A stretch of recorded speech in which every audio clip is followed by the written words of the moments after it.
All right, I hereby call this meeting back into order. This is the other matters. If you're going to testify today, or you think you might testify, or there's a possibility that you might testify, would you please rise and raise your right hand?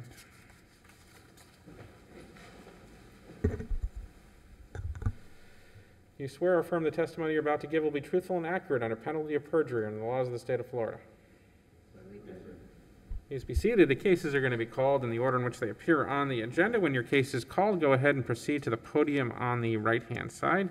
If this is a case where you are asking for a reduction in your lien, you'll have to explain to me what it is that you're asking for and why I should grant it to you.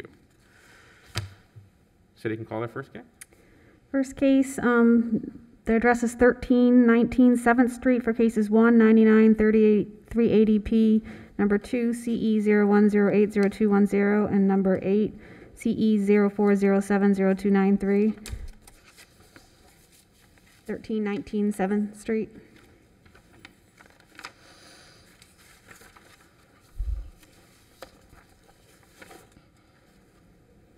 Go ahead. Mitch Posner, Code Enforcement. Case 99-380P, 1319 7th Street. Date ordered 8/18 of 99. Fine started 8/29 of 99. Ran for 2,851 days. Total $142,550. $50 a day fine. Date of compliance was 6/19 of 07. New owner. Case ending in 210, 1319 7th Street. Date ordered 12/19 of 01. Fine started 1/19 of 02. Ran for 1,971 days.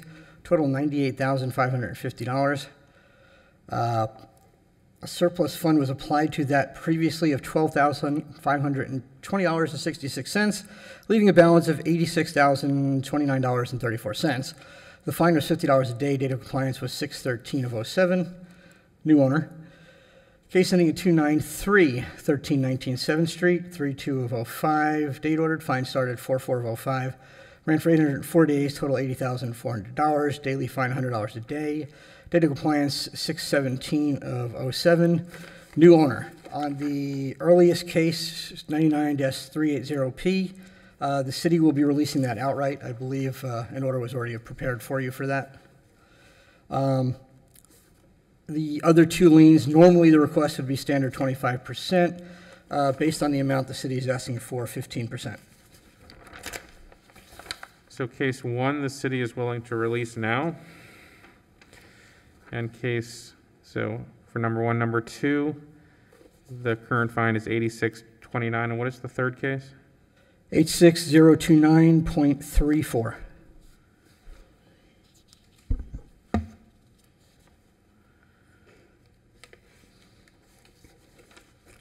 What number is that one? I'm sorry? The third case, is that number 3? Or, because that's not the... Number 8.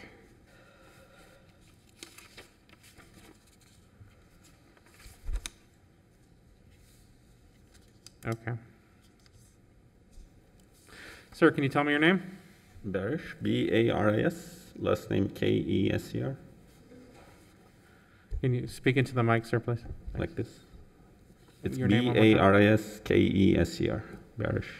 All right, so tell me what you're asking for and why I should grant it to you, sir. So we purchased the property in 2019, I believe. So it was abandoned for a few years. And the city, they disconnected all the water pipes, and it was in a horrible condition. We spent about $50,000 with permits. We changed the roof, windows, plumbing, electric, and then we placed the tenant in there. We have a rental license. So we did some landscape work. We installed grass in the front yard and the backyard. We are asking 5% of both cases. I'm sorry, what are you asking for, sir? 5%. Let's see. We have, just so I'm clear, the city is releasing the first, number 1. That's the 142,550?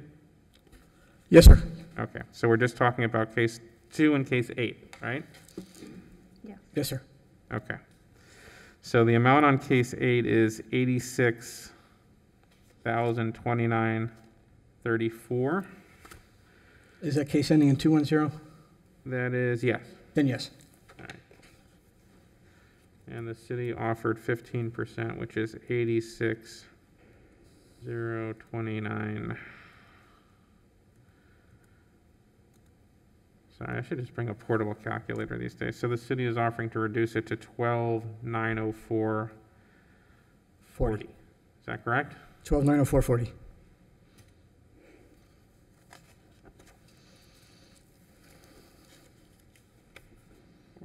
Okay. And the other case is, did you do the math on that? What's 15% of 8,400? $12,060.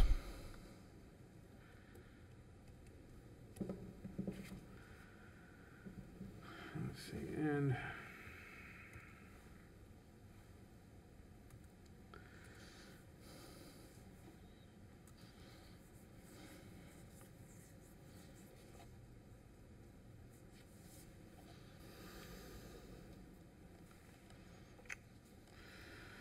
and you're asking for 5%, sir, is that correct? Yeah, I wasn't aware of the second one, but yeah. So my understanding is that the new owner rehabilitated this property. Is that why the city is a little Yes, sir. more? All right.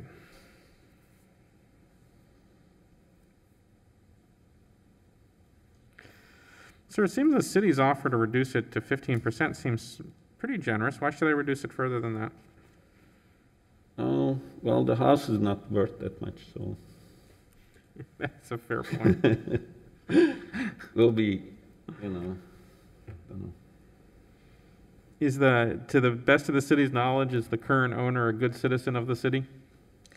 Since purchasing the property, there have been a total of 3 cases, so we don't have an excessive history. Okay. That's the only knowledge we would have.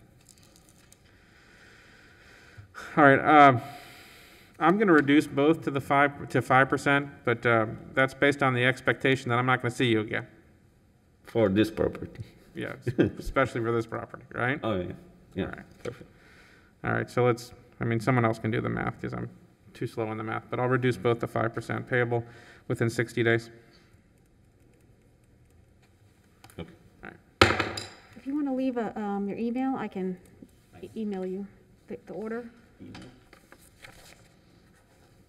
Yeah.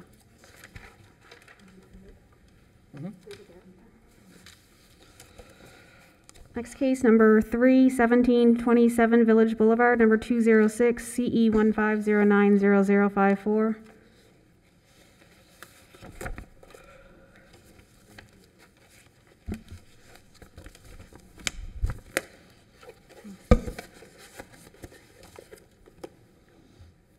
That morning, afternoon.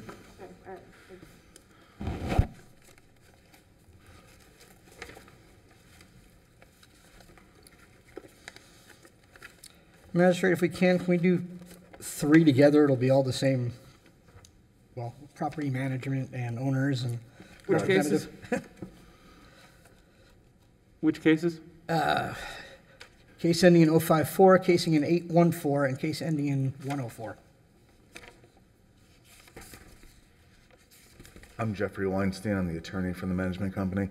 I know them by address, so I'm not familiar So with. the city and wants to deal with 3 cases. Do you represent on all 3 cases, sir? I do. What was the third one? Case ending in 104. The addresses are 1727 Village number 206, 1743 Village number 202, 4081 San Marino number 206. So number 9 as well, 1743 Village 202 CE 170300814, and number 12, 4081 San Marino 206 CE 18070104. Sir, are these all the same owner? Your Honor, there's 2 separate owners. I know them by addresses better than case numbers. I could. Well, you know what? Let's do them in a row, but let's do them one at a time. That way we just avoid any confusion. So let's start with case CE 150900054. Okay. Case ending in 054, 1727 Village Boulevard, number 206, State Order 21716, fine started 22916, ran for 1,046 days, total is $104,600, $100 a day, date of compliance 110 of 19. These are all going to be the same for no rental license. Same owner, and the city is asking for 30%, and I have several staff members that wish to speak on this issue as they've dealt with this property management company numerous times for these properties. All right, hold the testimony for a second. Let me hear from the respondent. What are you asking me for, and why should I grant it? I think what would be reasonable, based on my experience and sort of an understanding of this case and the facts, would be a reduction to 5% of the fine. A brief history, and we acknowledge that it was violations are minute. Some of the stuff doesn't appear like we received exact notice. I don't have personal knowledge of this, but I look at the record and I see that certified mail was sent to a former attorney of the company. It appears to me that it was sent to 200 South Biscayne Lane. That's not the company's address. That's not the current management company's address. And I don't know what it means when it said certified mail returned, but seemingly even that former attorney didn't even receive the initial notice. This particular case is from certified mail returned on the record of January 22nd, 2016. Sometime in 2018. Well, typically they send it to whatever the address is that's listed in the property appraiser's records. And that seems to be the address, but it was also returned, and it's not my address, and I don't per se know the address. It was returned. Well, all that simply means is that nobody took custody of it. Nobody signed for it. It's a law office, so it's strange to me, but I don't know. All I can say is what's on the record. What I can tell you, Your Honor, is that when sort of these violations came to my client's attention, who's a management company, not the actual owner, they took proactive steps and reached out to the city. They sent a letter on 12/23/2018 trying to address really multiple violations for several, not just this entity, not just this property, for multiple. A lot of those have been able to be resolved. These 3 cases in front of us, for some reason, were not resolved. If we contacted you with the record, I have records in my file I can show you right now, that on 12/23 we sent a letter. Looks like we got into compliance 2 weeks after that, on January 10, 2019. It's simply it's a rental license. I'm not sure if the company owners per se knew they had to have one, but that's would be my guess. And therefore, I mean, truthfully, as soon as we found out about this problem, we immediately tried to get into compliance. We got into compliance very quickly. And for that reason, I would think a reduction to 5% of a $104,000 fine for really a permit that costs $130, our mistake, would be reasonable. The city wanted to have some testimony. Very much so, Magistrate. Bottom line is the client is representing KPL Management, it's property manager. Hundreds of properties. Most likely the city's number one headache in BTR registration for rental properties. It's taken 4 tries to get this lien reduction here, 4 different applications that they failed because they just couldn't get their licensing in order for all their properties. Despite the many meetings and emails saying, all you need to do is change the name on this one, register that one, they just can't get it straight. To speak to that, I'm going to start with our BT officer, Kevin Levine, who's dealt with them far more than anybody else.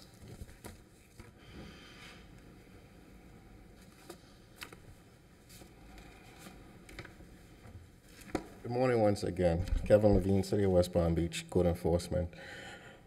Special Magistrate back in 2016 when I first became the BTR officer for the City of West Palm Beach. I had dealings with KPL Management. I'm not sure who the person was that I was dealing with back then, but I received an email from that person. And I spent 4 hours one Friday afternoon isolating all the properties that they have on a spreadsheet that were in the City of West Palm Beach, as opposed to those that were not in the City of West Palm Beach. Also went as far as to break it down to say, well, look, these, whatever, how much properties have a rental license, these are the properties that don't have a rental license, these are the properties that you need to get a rental license for, and sent it back into them. Absolutely nothing was done until I had to send out violations to multiple properties. It even went as far as when they got those violations and they applied for the license, went out to do inspections, and they were aware of what we were requiring with these inspections. A lot of these properties didn't have screens. And there was one instance in particular where I could remember that I did an inspection on that property. It failed the inspection for screens. I let the representative know that the property failed the inspection for screens. Then I got a photograph, email photograph of a property with the screen in the window. However, there was a tennis court in the backdrop of that photograph. The property that I inspected doesn't have a tennis court in the backdrop. So it became, in my opinion, something of a cat and dog race. But in dealing with KPL, I've laid it out for exactly what the city was requiring when we do the inspections for the rental license. And for some reason or the other, there was no compliance. So with regards to notice, most of the notices went to Boca Raton. I think it was 160 El Camino or some, but it's somewhere on El Camino Boulevard or street in Boca. And when I spoke to one of the representatives, they said that was a P.O. box that they don't go to on a daily basis. So I don't know what they expected. It's not a physical address. It's not an office. So that's my testimony. Thank you. Magistrate, through the lien reduction process to get this here, as I mentioned, there were 4 different applications. There's something like 70 properties involved because of the similarity in the LLCs and the same ownership. Code requires that they all have to pass inspection. That's part of what took so long. Paul McFarland was the one responsible for checking most of those properties. He wanted to speak.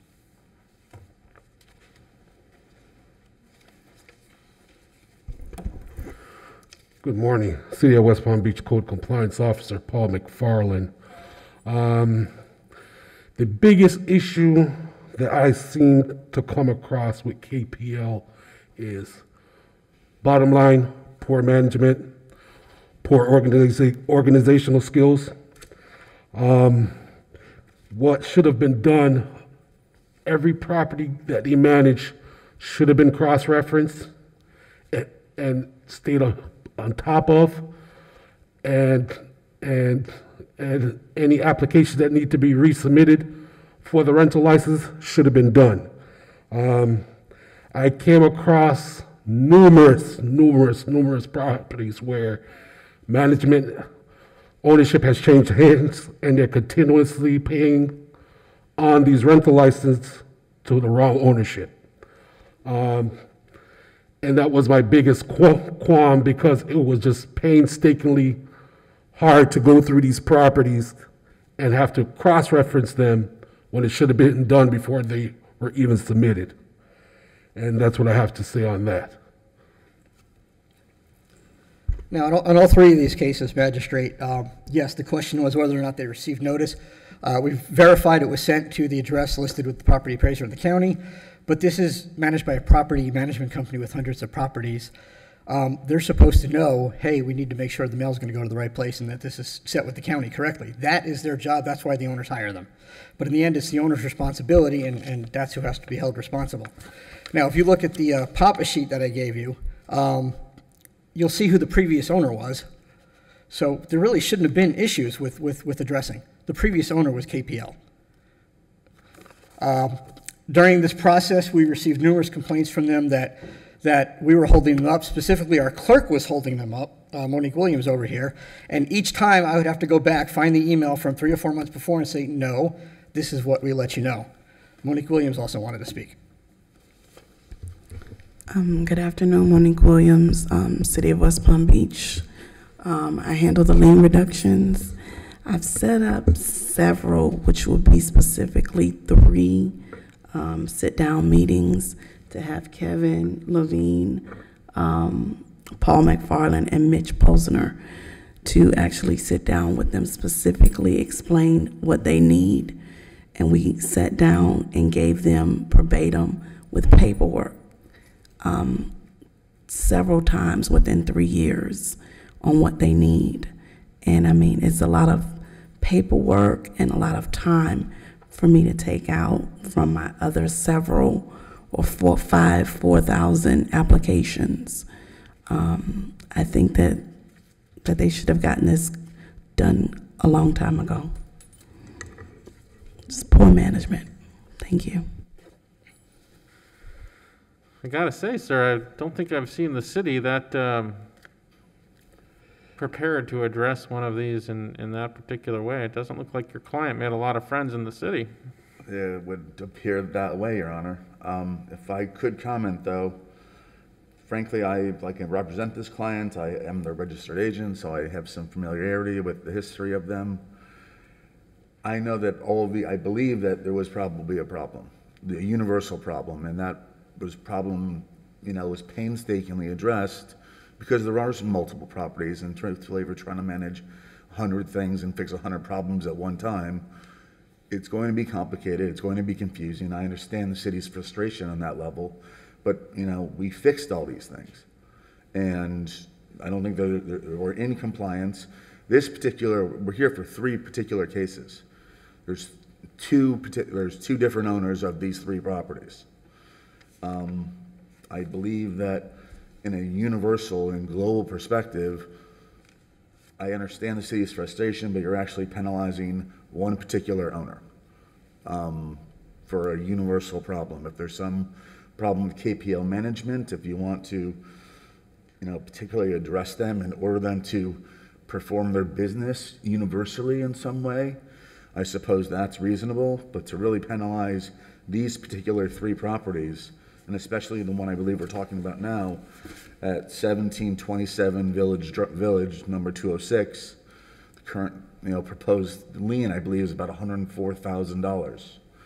Well, they did, in fairness, the city did offer to reduce the lien by 70%. That's not an inconsequential offer. I believe that is not inconsequential. It's appreciated, and I would just urge Your Honor that I think, given the universal circumstances and now that things are corrected, and admittedly, I look at this record and, we applied for this hearing 2 years ago in 2019. With COVID, it got delayed. I understand all that. That's nobody's fault. But, I understand the city's frustration. It's been a burdensome and onerous process on my clients. They have done it. And I believe, in fairness, this particular case and the 2 other particular cases on a similar fact pattern, a reduction to 5% would be reasonable. From my records, looking at the city's records, we got into compliance on January 10th, 2019. We sought this hearing on 6/25/2019. It's nobody's fault. It's like it took 2 years to get this hearing, but now we're here. And I think it's unfair to necessarily punish this particular property and the 2 others for some admitted problems and errors, but they were fixed. We are in compliance. I think now everyone knows exactly what they're supposed to be doing. They understand how to do this. I can, provide any assistance I need, necessary, because I understand how this is sort of managed and how I can understand how the problem could arise. So I'm happy to be more involved with the city, with the company itself. I was never particularly tasked with that, but I think I should probably speak their language, maybe better off than my clients might in some respects. And, with that perspective and those facts and that commitment, I think a 5% reduction to 5%, is still $5,000. It's still $5,000 or $6,000, and it's reasonable and burdensome and hurts. And that's for this particular property. I would pretty much ask for the same thing on the next one.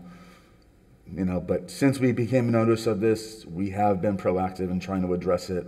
I can show you a letter from December 23rd, 2008. I can show you another one that my client sent from August 2020. So listen, it has been a burdensome task. There are a lot of properties.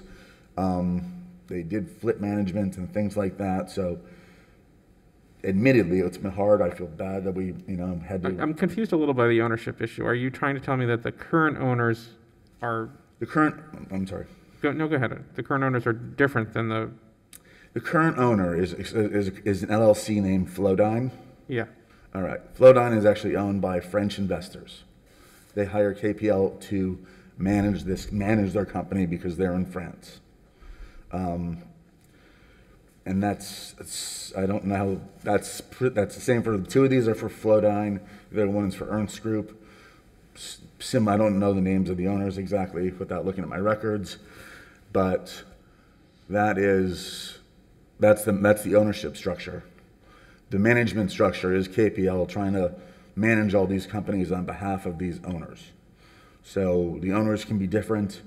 So the properties are managed by burdensome. KPL, but owned by different people. KPL doesn't own these companies at all. They're the manager. KPL manages these properties on behalf of these owners. Yes. Okay. So Well, I'm looking at the criteria that the city gives me, including gravity of the violation, time it took to come into compliance. In this case, it was what, over 1,000 days? Yes, sir.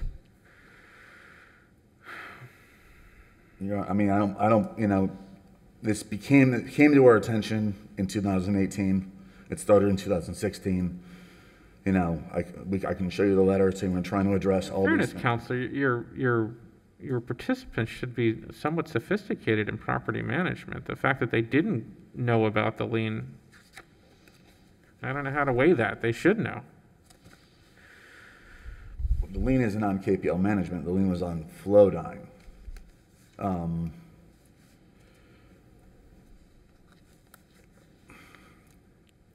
Admittedly, these things went wrong.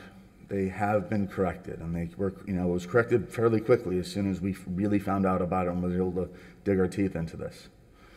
I showed this one corrected on 1/10/2016. I have notes as to the other ones, but we're not talking about those yet. And so when it did come to our attention, and it's obviously our fault it wasn't on our attention, but we took care of it fairly quickly. And I can understand that it was burdensome for the city because there was 70 properties or 100 properties, whatever it may be. But this particular property, is no worse is no better or no worse than the other ones. But this particular property is being assessed a $104,000 fine. I think that a reduction of 5% would be reasonable. On this particular facts, within 3 weeks, the violation was corrected. As soon as we reached out, it was corrected within 3 weeks. It's been in compliance since then, and I get it that it was not in compliance for 1,000 days before that, but as soon as it came to our attention, and that's our fault, whose fault, I don't know, but 3 weeks later, it was fixed. Do you have the PAPA on this? I'm sorry? You have the PAPA sheet on this? I thought I handed it to you. Hang on.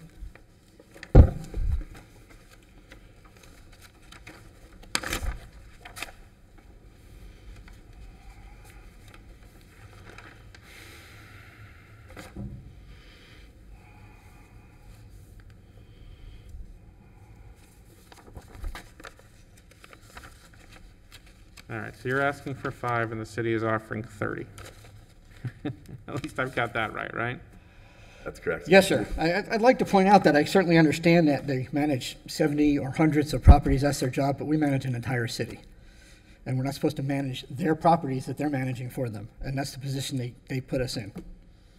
It's all on them that they weren't aware that this was a problem.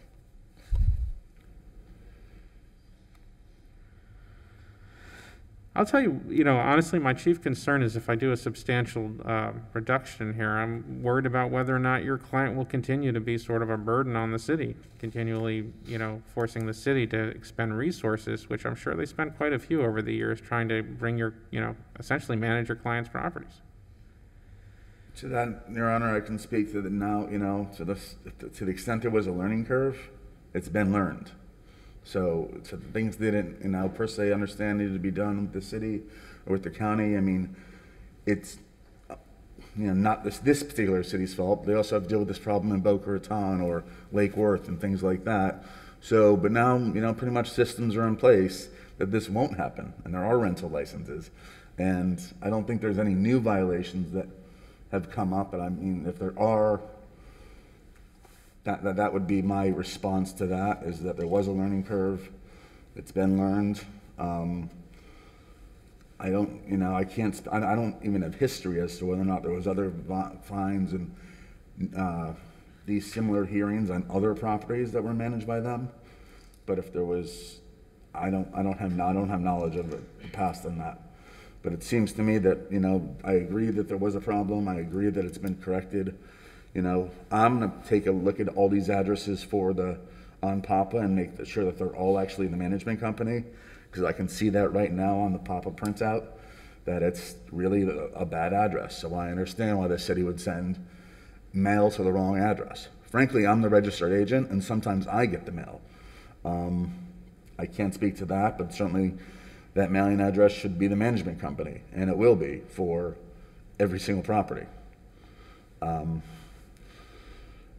right, I'll let if the city has anything else to add. Yes, sir. Yearly, we have to go through all of the BTR accounts and track down the ones that haven't paid to renew.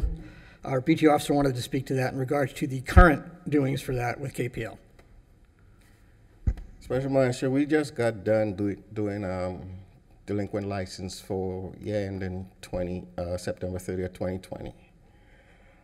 And in going through those numerous sheets of delinquent licenses, there were still properties that were managed by KPL on delinquent list. Not only that, you spoke about time. I've spent a lot of time with KPL doing inspections to where at some point in time, the representative was either late or never showed. And what that did was make me late for the other appointments that I had to do inspections on that. They put in the city and me in a bad light because I was not punctual. Something's got to give, sir. This is usually not me, but after spending 6 years or so dealing with this particular company, I don't think they should be let off the hook. I think a message should be sent.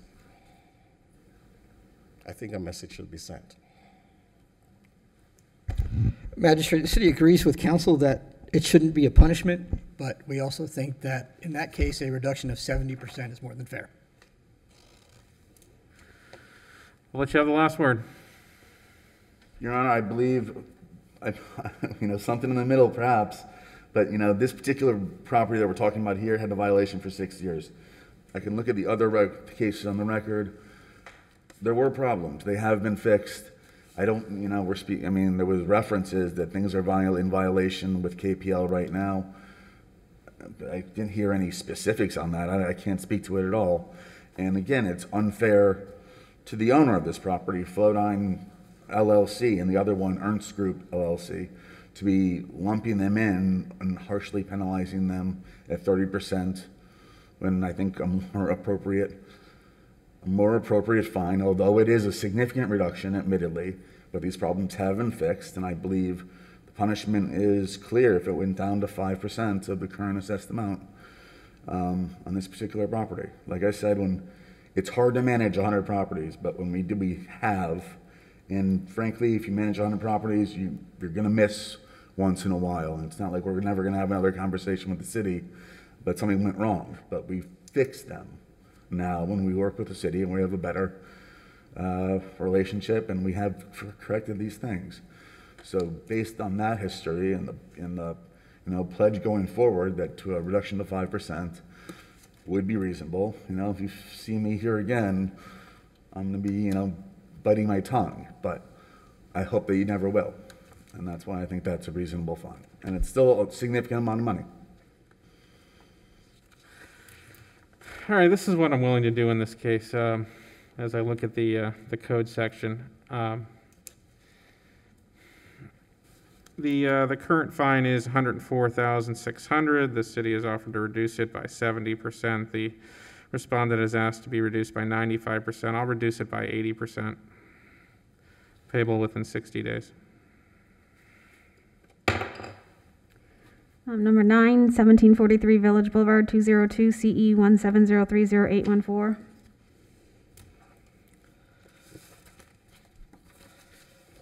Magistrate, the only differences for this will be the specifics of that case.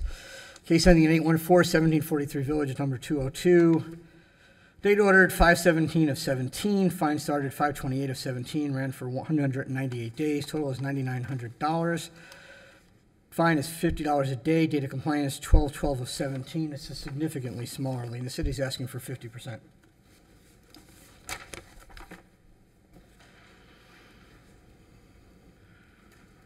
Excuse me, did you say 50? It's the PAPA sheet. You can see it if you'd like. I know, I have one too, Your Honor. Go ahead, sir. Your Honor, it's the exact same facts and whatever else. Frankly, if I think about this now, we didn't talk about this in the last case, but the fine there was $200 a day. Here, it's the same violation, it's $50 a day. So, the fine itself seems somewhat arbitrary. No one was at that hearing to contest the $200 in the first place. But I don't see any reason why, if Your Honor thought 80% was appropriate in the first case, we could have I could go through the whole history again, but like I said, once we found out about it, we got into compliance. 12/23, we sent a letter out to the 12/23/18, we sent a letter and tried to get in compliance and get some questions answered. 1/22/19, we got into compliance. So I don't again, disagree think with you, unless, what I'll do in this case is I'll reduce it the same amount, 80%. We Number got one more? 124081 San Marino Boulevard, 206 CE 18070104.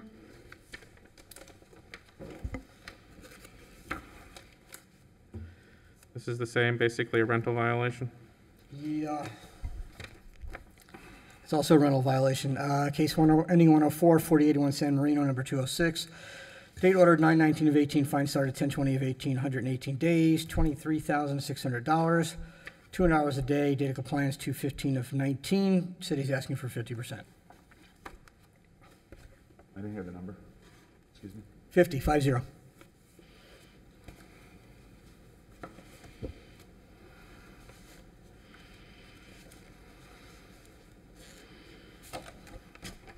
Are there any circumstances here that are different that I should know about, sir? I mean, to the extent that these fines are, from my perspective, I looked at the last case, it was a $50 a day fine. I look at this case, it was a $200 a day fine. This was not, this was cited, as soon as things got cited and fines started on 10/18/2018, it's the same, basically the same fact pattern. I could actually go through this list and the time history, but again, I think, considering this fine is arbitrary at 200, 5% reduction. I do appreciate that concern because, it facially that's a legitimate concern about the differentiation between fine, but I don't know what the circumstances were that were presented to the magistrate or whoever it was at that particular time, and there might have been reasons why they made that decision. And I'm certainly not going to dig underneath, the decision they made and why they made it, but Can I respond to part of that, Magistrate?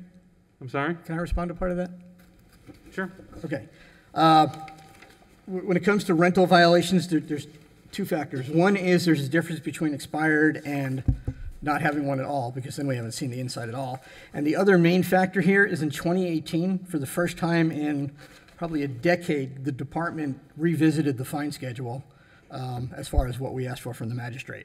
So that would explain why the 2018 fine for no rental license was $200, which still stands 3 years later as our standard recommendation.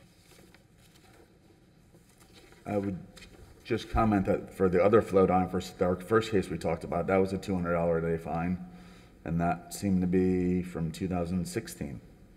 So, Yeah, I don't know that, but again, given I'll those be honest with you, I'm not going to dig underneath what was going through a magistrate's mind when they made the decision about whatever the city recommends. Ultimately, it's the magistrate that makes the decision about what the fine amount will be, and I don't even know who that was at that time, and nor am I gonna, nor is there a reason at a fine reduction hearing to dig underneath the original finding. With that said, I am willing to do in this case what I've done on all three, the other two, which I'll reduce it by 80%.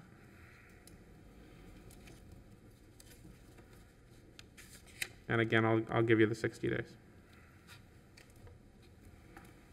Okay.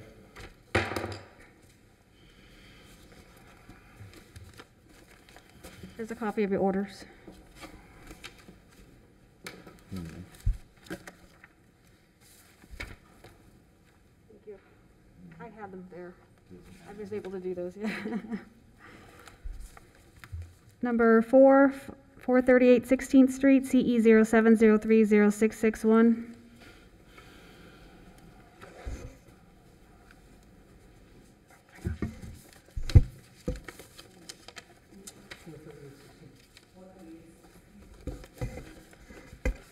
Go ahead. Magistrate, if we try it this time, we have three that are all tied in together, same owner. Same owner? Same owner, same applicant. Are you the owner of all three properties, sir? Not Not currently. anymore.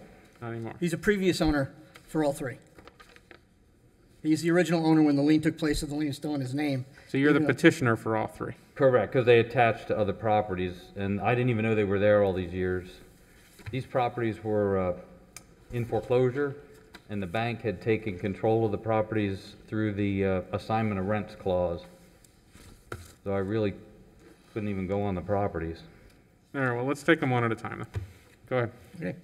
438 16th Street, case ending in 661, date ordered 8/1 of 07, fine started 11/29 of 07. Ran for 57 days, $5,700, $100 a day, date of compliance 1/25 of 08. Applicant's not the current owner, but it was the owner at the time of the violations and the lien. Owned it from 2006 to 2009, according to the records. City's asking for 50%, mitigating circumstances as financial problems, and walked away. Well, the city understands that, that left the city having to manage the property based on his business decision. When you say the city had to manage the property, what did the city have to do? Okay, the city had to cite it 6 times before the bank took over. Get it abated. Was it abated? Well, this case was a fine, we couldn't run Yeah, it was. the same okay. fine again, it would have been abatement. So in other words, this property was in disrepair for a while. Yes, sir. All right, tell me what you're asking for and why I should grant it. I asked for 10%, and I didn't even own this property for, any of these properties really for very long, so I don't know of any other code violations during my ownership, but 16th Street is, an area that's in disrepair, and I work there every day to try to make this property better. The downturn came, it was really just nothing I could do. I tried to make deals with the bank, same bank on all the properties. I couldn't do anything. The other two look like 2 properties. It's really only one. In fact, the current owner did a unity of title. So it got fined twice, even though it was always utilized as one property. But anyway, that's sort of my sad story. Yeah, the code sections on your property are a little more significant than, say, just a rental license, unfortunately.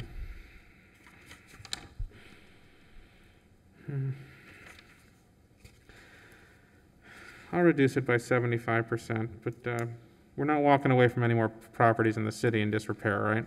No. How long, sir?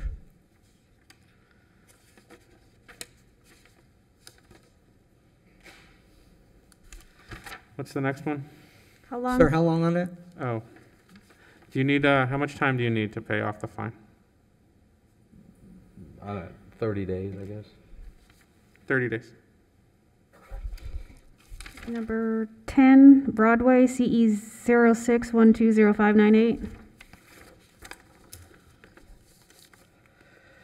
Case ending in 598, 0 Broadway. It didn't have a numerical address. Date ordered 4/20 of '07. Fine started 7/20 of '07. Ran for 12 days, $1,200, $100 a day. Date of compliance 8/1 of '07. City's asking for 50%, 4 cases under their ownership. The other property, which Ms. Miller already alluded to, they were 2 separate parcels back then. Around 2017, I'd say, they were united into 1 parcel. But that's why there's 2 cases. It was not the same property at the time.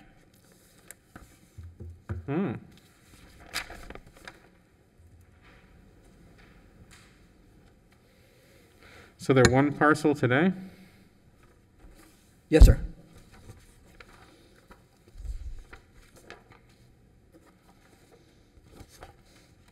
So the city wants 50% of your 1,200, so that's 600. What is it you're asking me for?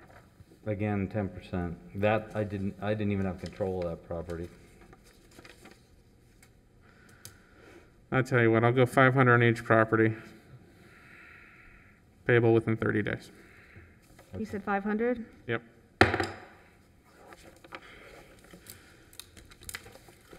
Do you have a card? Do you have a business card?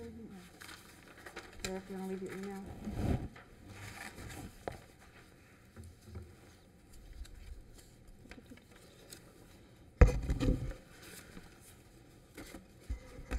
That brings us to 5, no? Yes, number 5, 370 Nathan Hill Road, CE 18040454.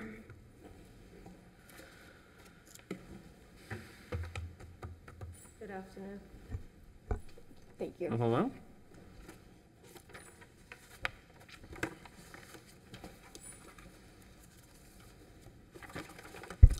Case ending in 454 370 Nathan Hale Road. Date ordered 5/23 of 18. Fine started 6/23 of 18. Ran for 962 days. Total $96,200. Date of compliance, I'm sorry, daily fine was $100. Date of compliance 2/9 of 21. Same owner, based on the size of the lien, is asking for 20%.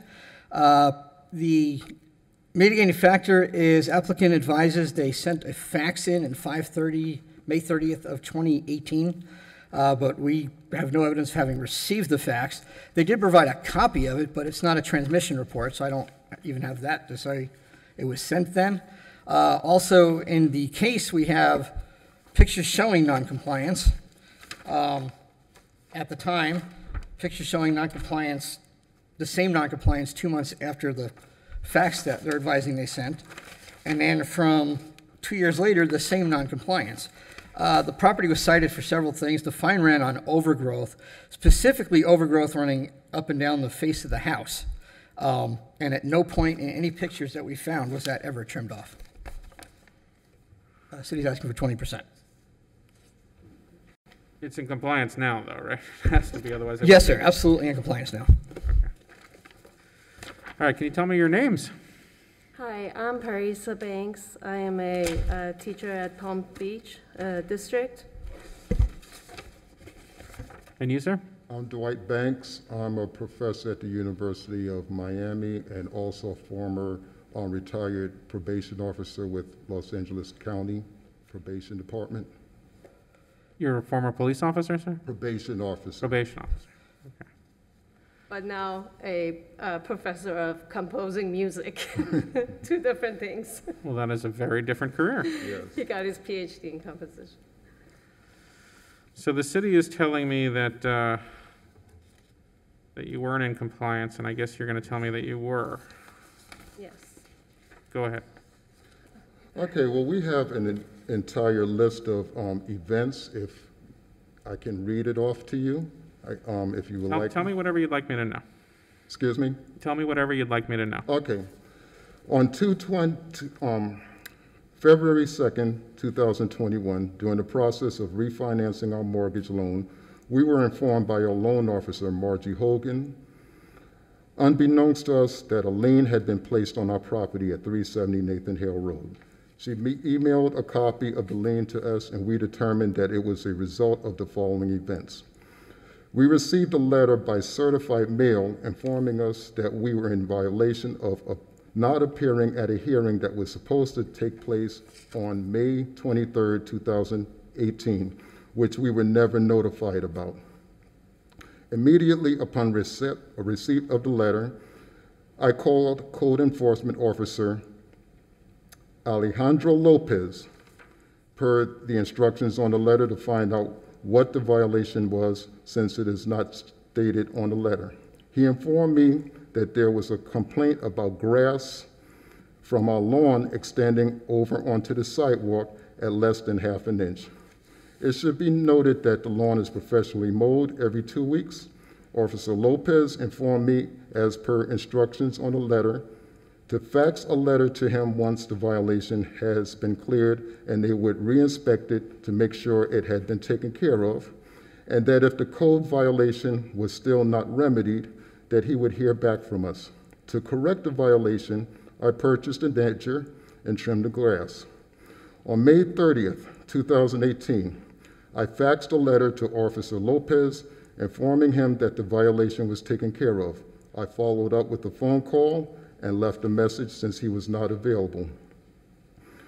On February 2nd, 2021, my loan officer, Margie Hogan, informed me that the title company discovered that a lien had been placed on my property nearly 3 years ago. She forwarded a copy of the lien order dated July 18th, 2018. We never received this order from the city and had no knowledge that a lien had been placed on our property. Since we never heard back from Officer Lopez, we assumed that we were in compliance. Officer Lopez told us that he would get back to us if we were not in compliance. We assumed that he was competent enough to follow up with us if necessary. On February 11th, 2021, I spoke with Supervisor Mitch Posner. He informed me that there was no record of the letter. I faxed to Officer Lopez, and that Officer Lopez no longer works in the department. He told me that I would have to submit a properly lien reduction application and pay a $200 application fee. On February 12th, I submitted the application in person, along with the $200 application fee. On March 1st, 2021, I called the Code Enforcement Office to get an update on my application. I spoke with Monique Williams, who informed me that the application had to be notarized. I immediately went to the office to get the application notarized and returned it to Ms. Williams on the same date. On March 2nd, 2021, I received an email from Code Enforcement Officer Valerie Luster informing me that she visited the property and determined the following: that my property request for lien reduction at 370 Nathan Hill Road, inspection failed for the following violations. Once the violations are corrected, please give Monica Williams a call for inspection. Trim back all bushes, mow all overgrowth around property, remove all dead vegetation, clean all areas that's unsanitary, porches, driveways, sidewalk, walls, etc. Paint house, remove all debris, trash, wood, power tools, etc. On April 14th, we went to the Code Enforcement Office and spoke and met with Monique Williams to review our case file. It shows that a letter dated April 23rd was mailed to us by certified mail informing us of the violation. The letter was never received by us, and records show that the letter was returned by the U.S. Postal Service. This is proof that we did not receive it. Furthermore, we did not receive any type of notice posted on our door. Records also show that a notice of a lien was placed on our property on July 18th, 2018. We never received this notice. In view of the above circumstances, it is evident that the lien was unfairly placed on our property. We have sustained losses as a result of not being able to refinance our home approximately 2 months ago. Since then, rates has increased. In addition, we had to pay a total of $235 for the hearing and reinspection. If the city is accruing charges of $100 per day, it would seem reasonable that an organization or establishment as such would send periodic notifications instead of us finding out by our loan officer 3 years later. If it were not for our loan officer notifying us, there's no telling how long the fees would have accrued without our knowledge. We respectfully request that the lien be removed from our property and we receive compensation for our losses. I have pictures. You want the city to pay you? Excuse me? If I understand correctly, you're asking me to tell the city to pay you. Well, I feel that, or we both feel that the lien was placed on our property in error. There's a code enforcement officer who initiated this process who no longer works for the department. We have proof that we did everything he asked us to do. We faxed the letter. We have proof of the fax. We have proof of the fax transmittal. We have pictures showing that our property has been properly maintained since 2017. We have pictures all the way up to the current date. We did everything we were told to do. We were not notified of any of this that occurred. And by the way, we have been told that this Officer Lopez, that there were a lot of people who had issues with him. Objection. Of not following through. Complete hearsay, and I won't have them maligning an officer who's no longer here to defend himself. Okay, that's fine. If you have the pictures, why don't you show them the officer Please. first so he can see, so then he can You want to show the, object or not object to them.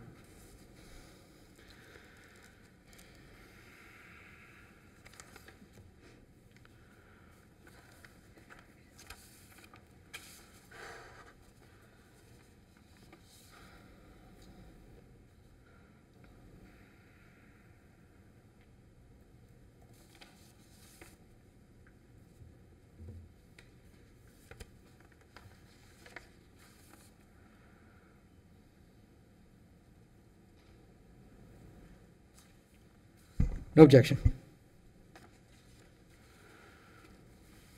You want to share them with me so I can see them? Oh, yeah.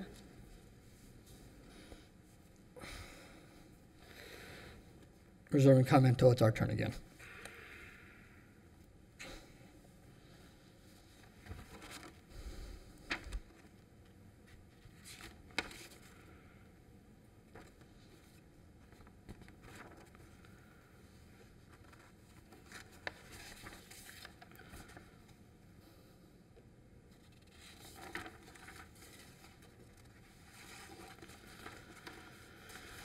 So Officer Posner, how would you respond to the presentation from the respondent?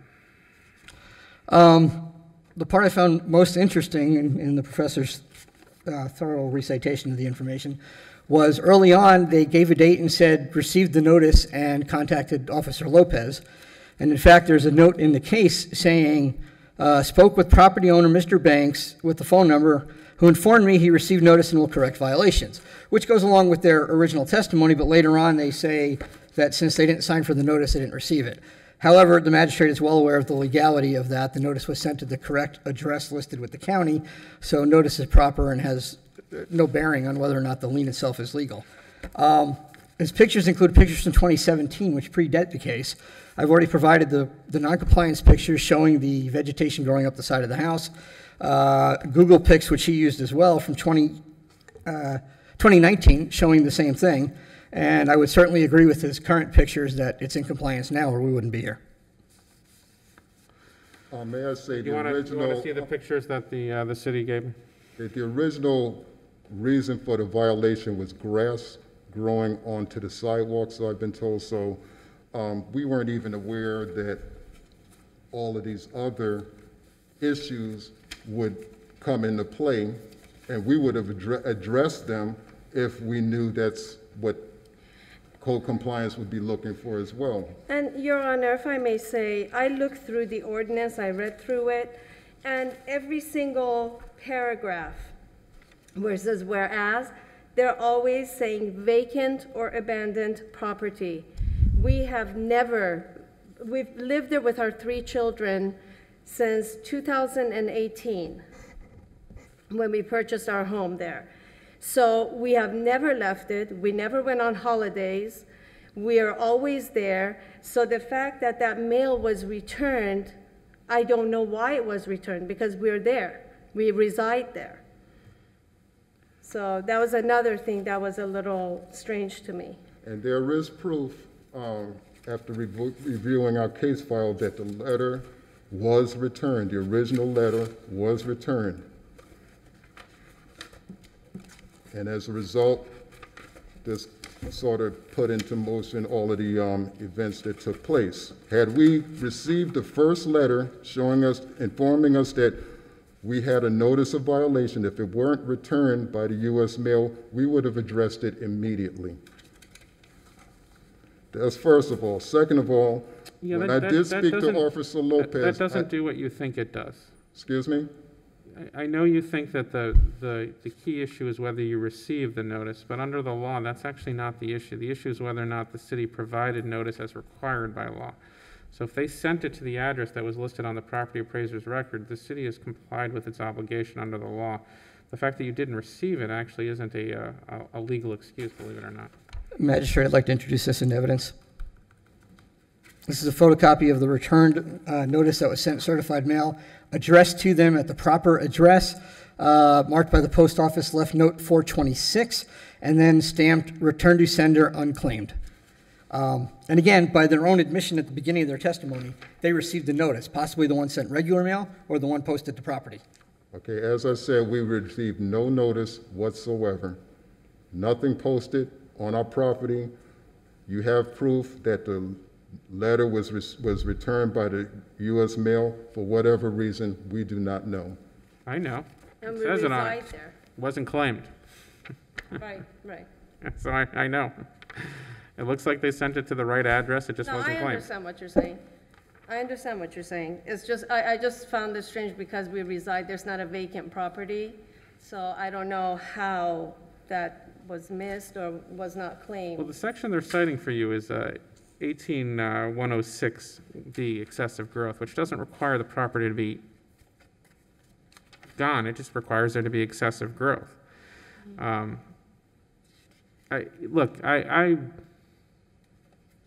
understand the argument you're trying to make, which is that you tried to comply and you feel like you weren't noticed. As a matter of law, you, as best as I can tell, you were noticed as is required by law. The city has offered, what was the offer from the city, to reduce it 80%? If I remember correctly, it's been a while. Yes, sir. City asking for 20%, which would be a reduction of 80.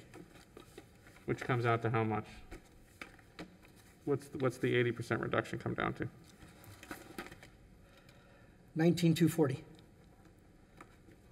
from 96,200.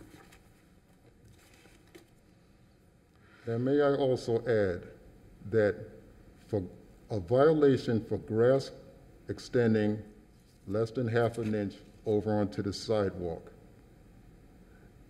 it is very irresponsible for a homeowner to let it go this far if he had knowledge of it without addressing the issue, especially if this is a home where he resides, which is the case with us. Once again, if we received the initial notice of violation, we would have acted on it immediately. I have proof that I did everything that Officer Lopez asked me to do. I followed up with him. I faxed the copy of the letter to him, which records show that the letter was faxed to him. I have proof of the fax transmittal, that it was faxed to him on that particular date. I followed up with a phone call. I am not sure what else I was supposed to do. I did everything that I was asked to do. A reasonable person would do. Is there evidence in the file of the contact the respondent is claiming he had made? Just in the case notes, sir, advising that he spoke with Officer Lopez on May 3rd of 2018, who informed him he received the notice and will correct the violations. Their own testimony, they received a letter and reached out to Officer Lopez. That letter would be the notice of violation. Did the city attorney want to add something here?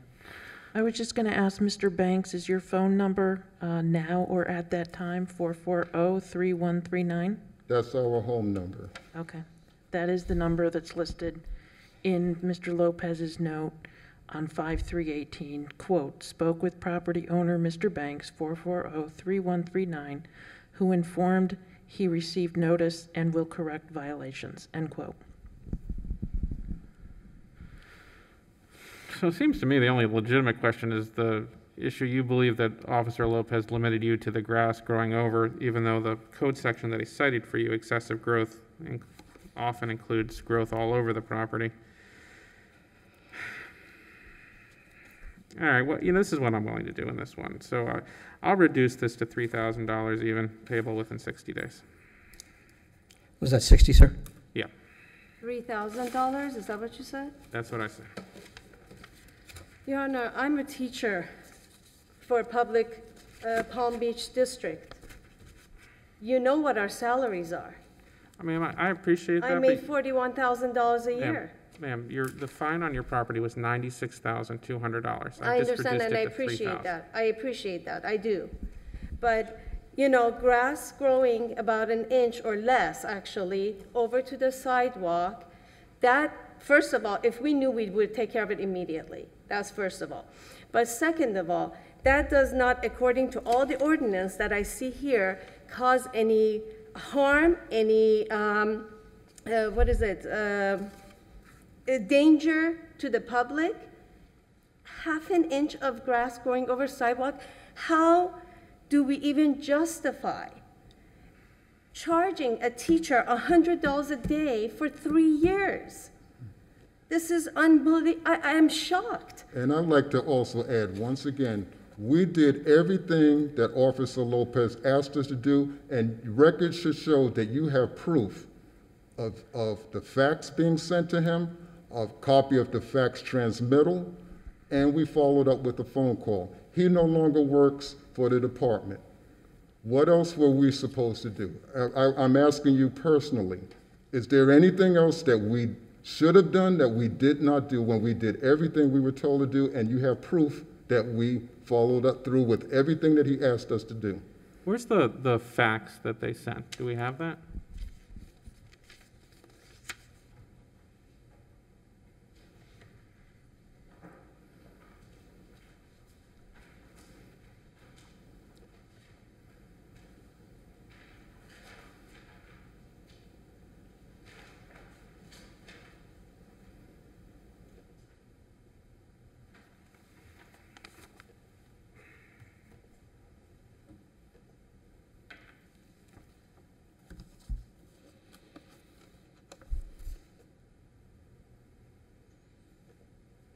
How many days out of compliance would they have been at the time of this fax?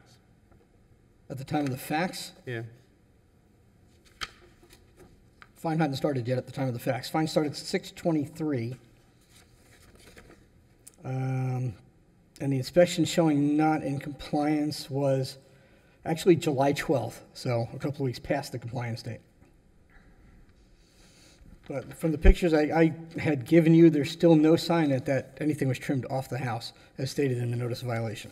Yeah, I guess their argument, though, is that wasn't the violation that they were noticed on. Their argument is that their violation that they were noticed on was the grass. So I guess the question is Magistrate, the notice of violation indicates to wit, cut, trim, edge, remove all landscape overgrowth, semicolon, grass, vines growing onto sidewalk, curbs, driveway, house, and maintain. That was All on the that notice was itself. done in the amount of time that Officer Luster asked us to take care of that, so. Yeah, this was after the fact. Yeah. This was the reason when that came. This was the notice of violation dated April 23rd, 2018. 2018. Sorry, That was I'm the not one quite that- understanding. The notice of violation in 2018 was just for the grass growing to the sidewalk. There was no other violation. You should have record that there was no other violation that we were held accountable for. we have the at original that notice of time. violation? Can we also make sure to show it? Can we also make sure to show it to the respondent? All right, let's see.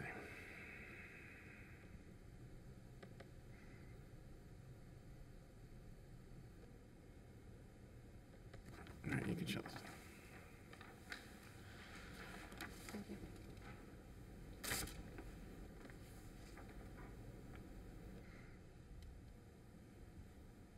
And ultimately, Mr. Magistrate, the city has no objection Okay. for more time for payment. Okay, I'm sorry, Your Honor, but this is the original violation we never received. We never received this violation notice. This is the one that was returned by the U.S. Mail. The only thing that Officer Lopez informed us about was the grass growing from the lawn onto the sidewalk. He never mentioned any of this. We never saw this. This we never saw until I came to Monique Williams, made an appointment with her, and we reviewed our case file, and then we saw this. Magistrate, may I? Sure. I understand where they're coming from, and I understand that they don't do this process often. Again, I'm sorry, my computer froze up for a moment. You see the date of the notice of violation, April 23rd. On 5/3/18, the note in the system from Mr. Lopez indicates that he spoke with the property owner, Mr. Banks, who informed he had received the notice and will correct the violations. I think it speaks for itself that the Bankses received the notice. But ma'am, what I don't understand, we weren't informed of all of this list of violations. It was only the sidewalk grass. That's the only one we knew of. Because we never received the violation. Sir, okay. For Mr. Lopez's note to reflect that you acknowledge receiving the violation, that means you received the violation. The written violation, as you just saw, reflects in it that it was more than just the sidewalk. That's what I'm... Okay, but this is what we received, okay? Can I give that to you? Yeah, this is the first thing we received. We never received this notice of violation. Okay, so you're talking about the special magistrate order. That order was May 23rd. The note in the system is May 3rd. Okay. So that's reflecting, the notice of violation comes out first. Which we never received. Okay, but the note in the system reflects that you talked to Mr. Lopez, and that note says you acknowledged receiving the initial notice of violation. I understand what you're saying. Yeah. All we're saying is that when we did speak to him... Here, you have to talk in the microphone. Okay. When we did speak to him, he, and this is our word now against his word, he only told us about the sidewalk, even though in those notes it says that. So I understand what you're saying. So you're saying he only talked about the sidewalk, whereas the notice of violation written talked about and giving you a notice of the sidewalk plus all the other stuff. Which he never mentioned. Yeah, that's all I'm saying. For what it's worth. Had we known there were additional things that the original notice of violation has mentioned, those would have been taken care of as well. We are upstanding citizens. We both are. Everybody in the neighborhood knows us. The schools know us. We would have never allowed this to happen. It's not a criminal court, and no one's impugning I know. your character or anything else. I understand that. In fact, I even though you seem quite angry with me, I'm not. In reducing the fine from 96 to 3, what I was attempting to illustrate to you is, I think you made some reasonable arguments about what went on here, and I'm trying to help you. I understand that. If that's how I seem, that's not true at all. I don't have at all, and I appreciate you, as a matter of fact. And I'm trying to tell you that. I do appreciate what you did. All I'm saying is, I just want to make sure that we understand that we would have absolutely taken care of everything. I don't disbelieve anything you've told me, but I have to remember these are recorded and everybody watches it. So one of the important things that I have to make sure that I illustrate to everybody that's watching it is that when the city does their notice, and as long as their notice is done properly, which in this case it clearly was, the responsibility then becomes the homeowners. Right. And so every single person that comes in here that asks for a lien reduction, not everyone, but I'd say probably about 7 out of 10 gives me some variation on I didn't know what was going on my property. And if I simply did that every time, and I said, okay, well, you seem like nice people, you didn't know, then the city's enforcement mechanisms wouldn't work at all. With that in mind, I think the fine was particularly high considering where you are, what you've done, the conditions of the property. I think even the city's request I thought was too high. So what I did was I reduced it from 96 to 3, which I thought was appropriate under the circumstances. Okay, so can I just ask you, the fact that the initial notice of violation was never received by us, and we have proof, and they have proof that it was returned by the U.S. mail, I guess that has no bearing on this? No, well, the city's requirement is that they're supposed to mail it to the address listed on the PAPA, right? Essentially, it's there. If it was an excuse that people could refuse the mail, right, which often happens in these cases, and I'm not saying that's what you did, maybe for whatever reason you just didn't pick it up, maybe there were circumstances going on in your life, I don't know. But if anyone could simply avoid service by saying that, I didn't pick up the mail, then everybody would do that. Right? So what the law requires is that the city provide the notice through the mail in this particular way. If that's their obligation, that's their burden. If they can show that they sent it and they sent it properly, then the burden switches to you, which is to say that's considered proper notice under the law. And one question, when they do send us certified mail, when the amount is this high, $98,000, shouldn't they be asking for a signature, a certified mail, so that they know that the owner actually received it? In this particular case, what we're talking about is the notice of violation, so nobody even knew what the amount would be. But they're required under the law to send it by certified mail, and that's what they did to the address. Without signature? Well, what the law requires, and that's not even a West Palm Beach code, that's the state law. What the law requires is for them to send it by certified mail. Okay, because, we moved 5 years ago from California. It's very different there. We would have received at least 20 notices by now with signature on the certified mail. It's very lax here, and I just... And my other concern, had our loan officer not informed us of this, there's no telling how long this would have gone on. We found out by accident, only because we were refinancing. That's the only way we found out. I appreciate that. Maybe there is something to maybe the city should, or other cities or the state should change the law, on how these things are done. But in this particular case, remember, I don't work for the city. No. I'm a neutral party, but my obligation here is to make sure that they followed the law. Mm-hmm. Now, what I can't say is that they didn't follow the law here, because they clearly is pretty good evidence that both the city attorney and the inspector have indicated that they did follow the law. I do have some discretion when it comes to these things, and that's why I took 96 and made it 3, because I do think a lot of the points you made are valid points, and I think that as I try and do some equity here, that I have to account for that, and that's why I reduced it as substantially as I did. What I can't do is I can't just dismiss it because the city did follow the procedure. Mm-hmm. And so I have to give them some, I can't presume that they acted either in malice because there's no evidence of that, or that they attempted any deceit because there's no evidence of that. No, I wouldn't even say that. Okay. That's why it was just neglect, in my opinion, personally. Okay. I'm sorry to take up a lot of your time with this, but I think that everything needs to be put out in the open. Let's get back to our communication with Officer Lopez, okay? Yes, he claims that he sent this notice of violation. We spoke with him. We followed it up with a fax, which he asked us to do, with a phone call, which he asked us to do. We have proof of all of that. Left a message. He never got back to us about anything. So I'm not sure what else were we supposed to do. We were under the assumption that we did what we were supposed to do. We did what he asked us to do. Then we get a notice of a lien. We never received any notice that a lien was even being placed on our property.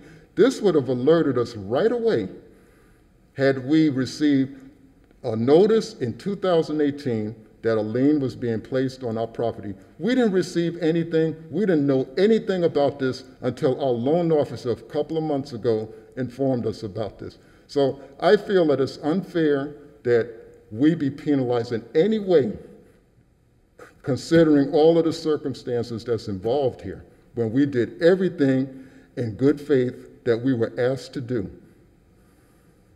I appreciate that. And there's proof, as I said, that we did what we were asked to do.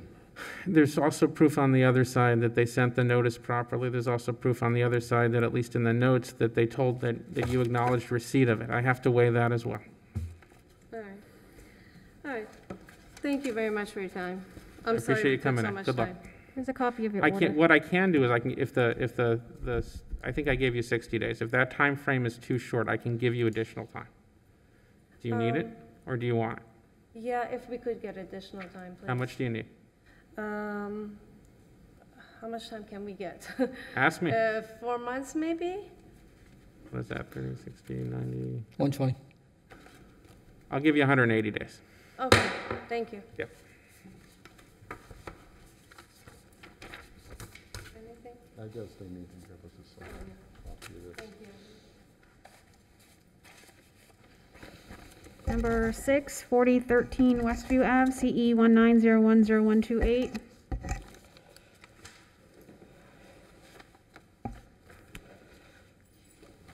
I'm sorry, Erica, which one was that? 6, Westview? 4013 Westview.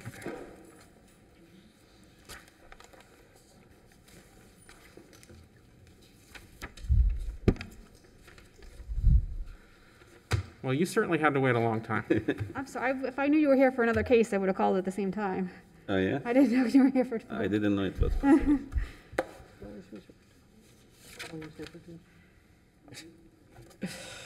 I apologize, sir. too. I didn't realize you were here for more than one. Yeah, that's okay. Okay, case ending in 128, 4013 Westview. Date order 26 of 19, fine started 4/6 of 19, ran for 103 days. Total of $10,300, $100 a day, date of compliance 7/18 of 19. The applicant is the same owner that caused the violation, but no longer the owner of the property. The mitigating factor given in the application was COVID issues, but this was cited in February of 2019 and complied in July of 2019. So this completely predated COVID. How many days was it out of compliance? I'm sorry? How many days was it out of compliance? 103 days out of compliance. Main issues were bare landscape, right-of-way obstruction, and outdoor storage. Cited 5 times under their ownership, sold in this past October for $305,000. Actually, when this first started for their lien reduction, they had this and another property. They transferred one to a family name, so we didn't get to inspect that, and this one was transferred out, so we didn't get to comply any violations. I don't know if the property's in compliance now or not, but the case certainly is. City's asking for 50%. Go ahead, sir.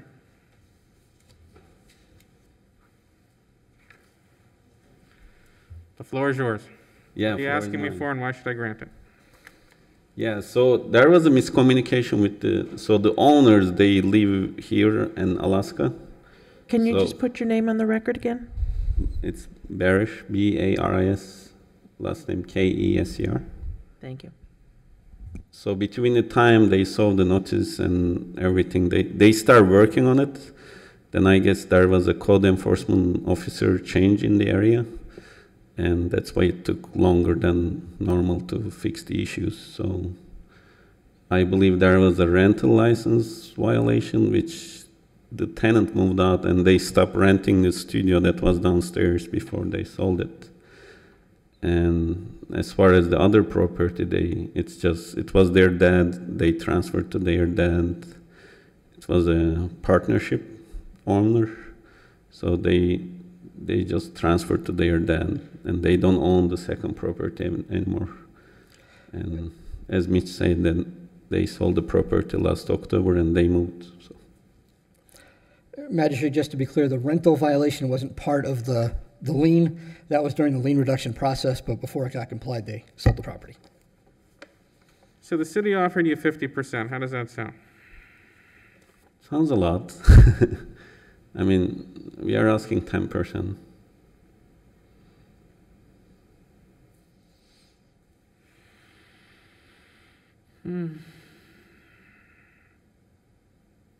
I mean, other than a miscommunication with the neighbor, why should I do that? Well, there are things that, like the grass in front of the house, that they didn't know that needs to be grass. Then they kept doing it, but because of the shade, the grass keeps dying in front of the property. So that's one of the violations. And the number that's missing on the door, that's kind of like, it's a very minor issue. I don't know why they didn't take care of that. So I would say like 4 out of 5 items that they were taken care of right away when they got the violation. Why 50%? Based on property history of 5 cases in the short times they owned it, and the fact that they sold it before we could even verify compliance, we had to send somebody back out to recite the property. Normally during the lien reduction process, we don't have to do that kind of work because they have the incentive to bring a property into compliance if they want the lien reduction. I'll tell you what, since I've been here a long time and I'm tired, I'll reduce it to $3,500 payable within 30 days.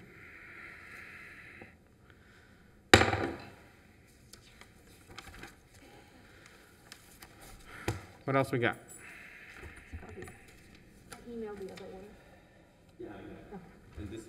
Barris? Is 30 days and be enough time? I just want to make sure. So when they sold, there's money in the escrow. So Okay. money is sitting there, so everything's fine. Do you need more? Does he need more? Do you need more time? No, we don't. No, okay. I will tell the attorney, I will give this to them, and they'll mail the check. All right. Thank you. Number 7, 3500 South Dixie Highway, CE 17050018.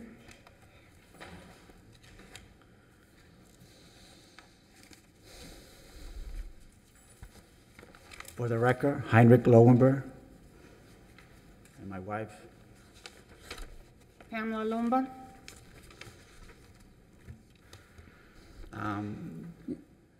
Case ending in 018, 3500 South Dixie.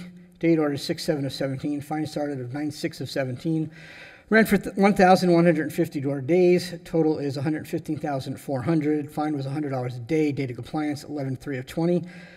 This is a new owner, and the gist of the mitigation really is that the law requires when selling the property, you let the purchaser know that, hey, we've got this code case going on. He was fully aware because there were numerous meetings with the previous owner and our legal department regarding that violation because he insisted the EPA, Arlene? Was the EPA that would not let him pave it? I believe it was Florida. The EPA would not let him pave it. All he had to do was provide the paperwork, and that would have wiped out the case, but it turned out not to be the case. So it kept going. They bought the property. They weren't aware of this. And then after the sale date, with the order that had already been issued by the magistrate, the lien got placed. It should have been a simple thing, a standard case. City would just say, usually 75%, but we'll reduce it to 15% request based on this. But in their frustration, basically, Ms. Lumba simply called us and berated us and didn't want to work with us to get through this lien reduction process. In fact, if I recall correctly, the accusation was I was doing this because I'm a man and she's a woman. Frankly, it's a simple process. As you're aware, this is just how it works. They put a lot of time and effort into this property. The city appreciates that. So the city would not come in and say, hey, we demand 50%, even the standard 25%. So the city's offering 15% here? Did I hear you correctly? You did, but I read my notes wrong. The city's offering 10%. It's offering 10% here. So the city has offered to reduce your fine from $115,400 to $11,540. So what are you asking me for? Okay, well, first of all, I want to thank you and everybody for their time.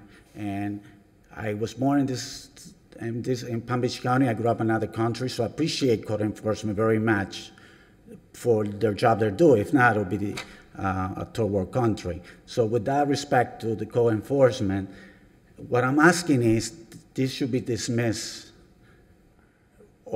because we were never informed and we were never notified as new owner that there was a issue with the property or there was a lien. We bought the property, we went through everything, we called the city, there was a lien, there was no lien.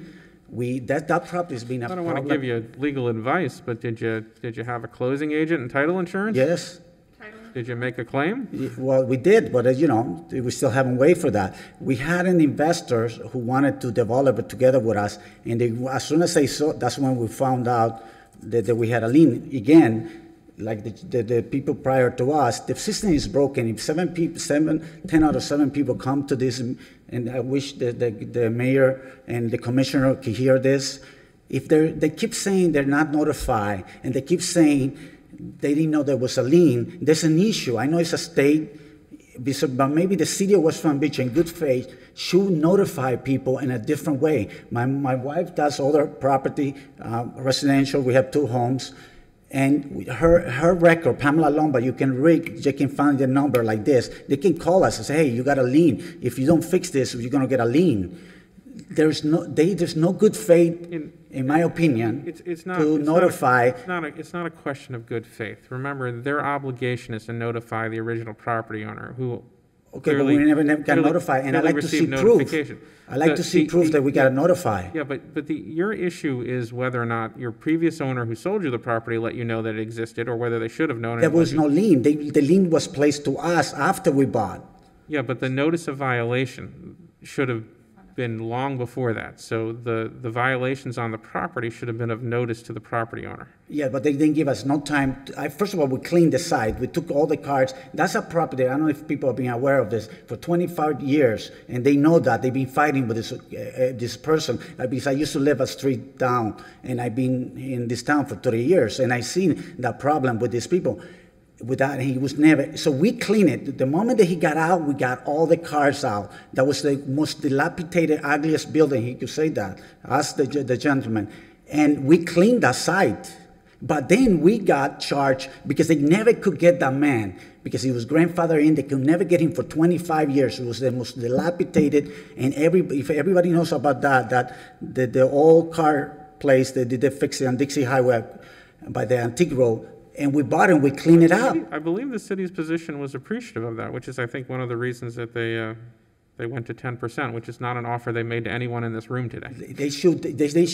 And when I spoke to the city, they were gonna not fight us against that. They said they were gonna work with us.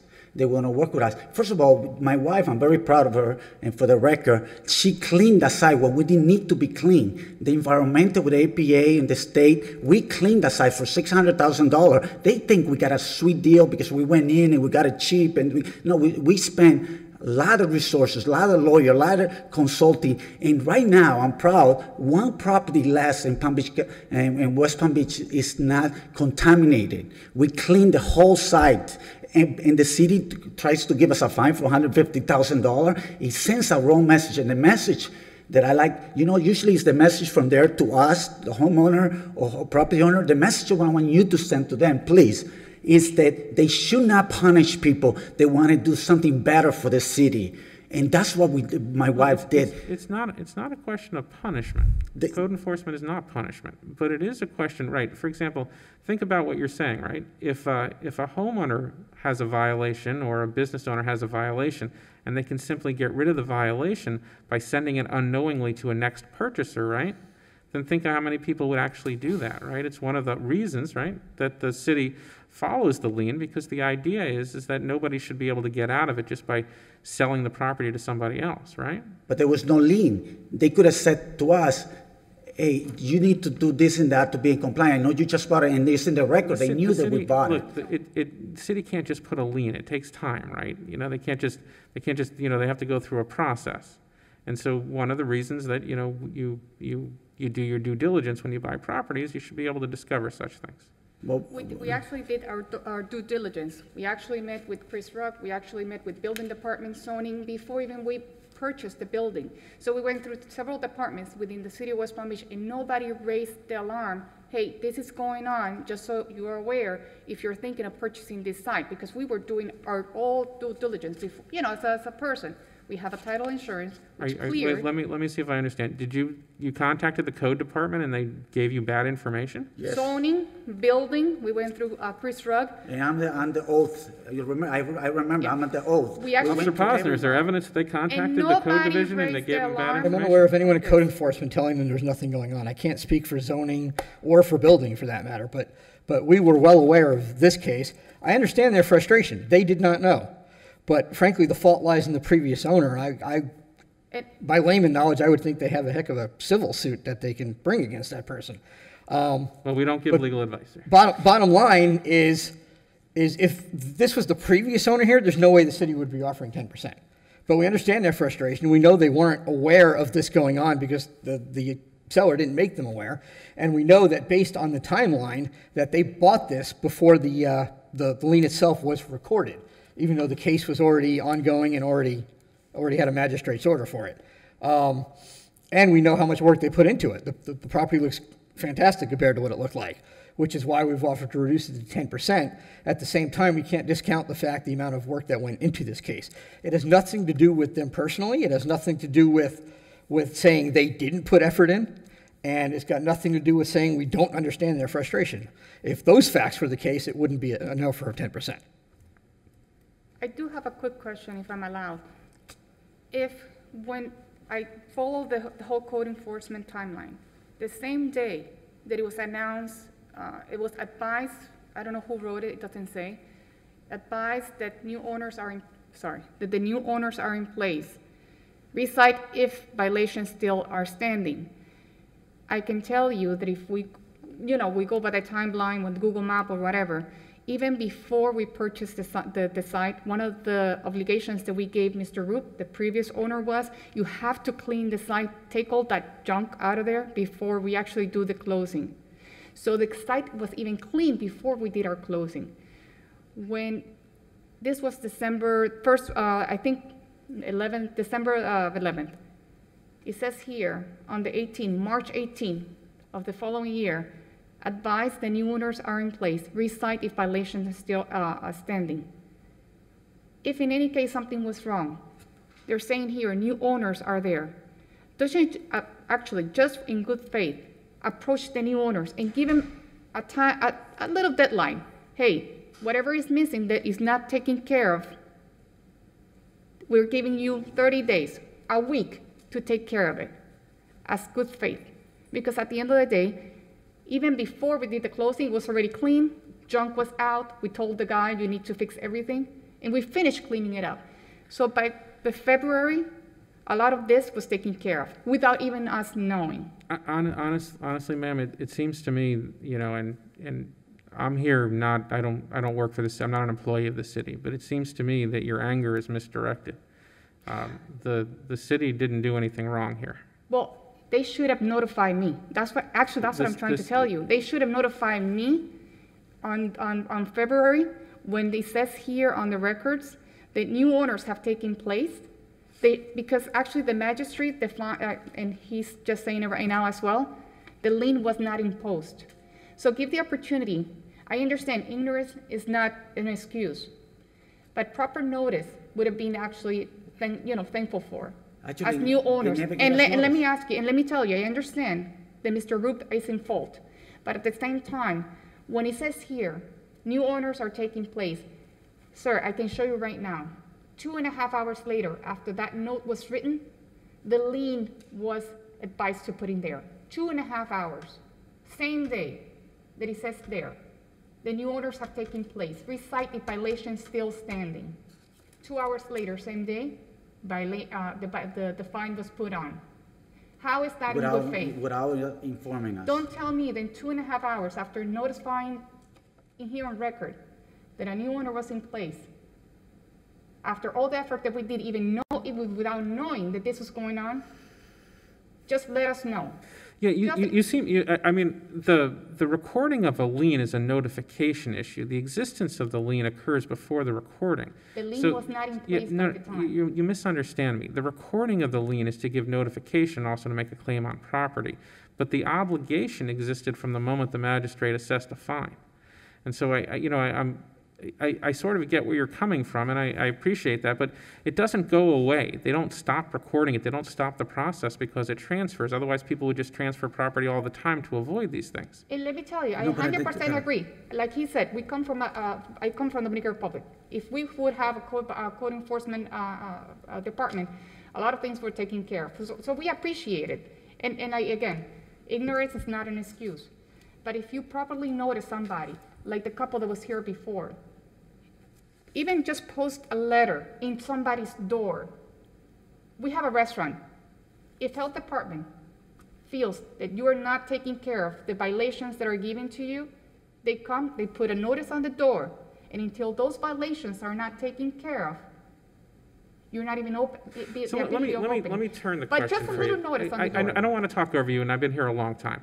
If I were to do what if I were to do what you're asking me to do, if I were to simply waive this because the property transferred hands at a time that was untimely, if I were to simply do that, then how would I ever hold anyone to any obligations at all for what happens in the city? But I understand. But at the same time, when new owners come in and look what, even not knowing this is going on, what we have done. Yeah, but your issue is with the seller who should have told you.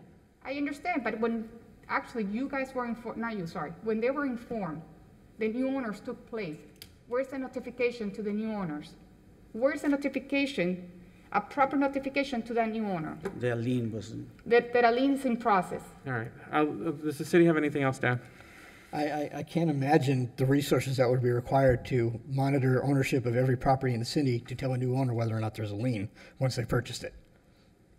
No, actually, I like to speak to all the commissioners if they're listening.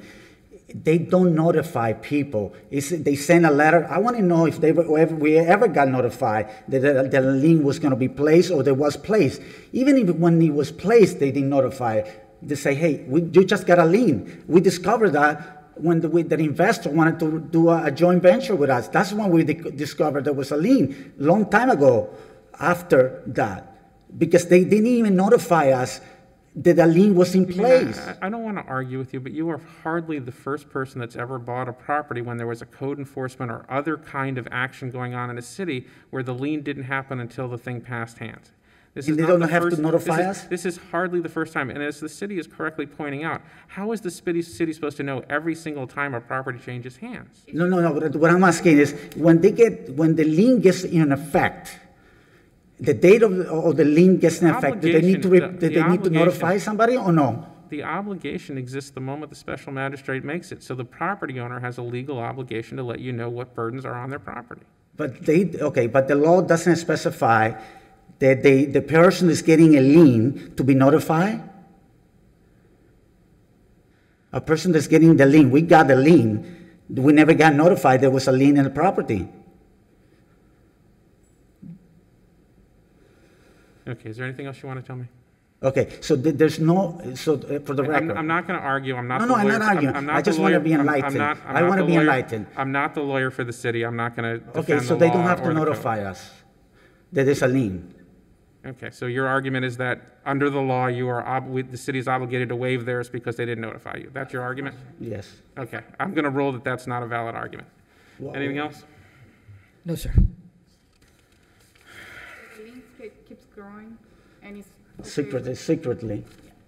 And also, that's a bad, you know why West Palm Beach you drive for 25 years, it doesn't change, and it's dilapidated everywhere? Because they need 100 women like my wife, who fights, who goes to work, who goes with the APA, works with them, with the state, with the Florida, and everybody to get a contaminated site that they never did it to clean the site.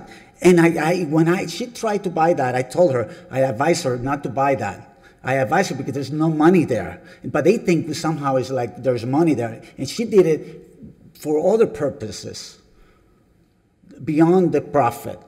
And we get penalty for $112,000, the lien without knowing. Not even the day when they place the lien, we should be notified. Thank you. Okay. Is there anything else you want to tell me? What do you want to say? You want to say something? I mean, I sincerely, just as a good faith, they should definitely notify a homeowner or actually a property owner, if a lien was placed on your property.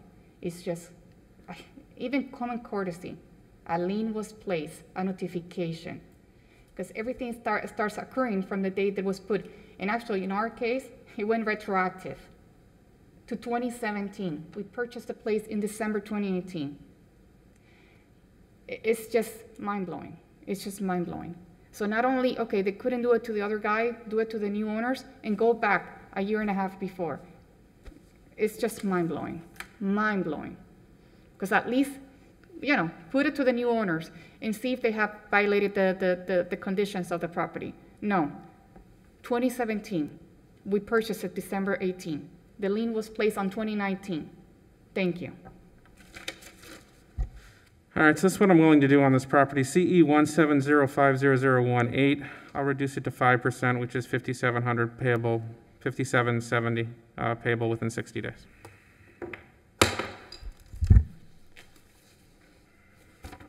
Said 60 days?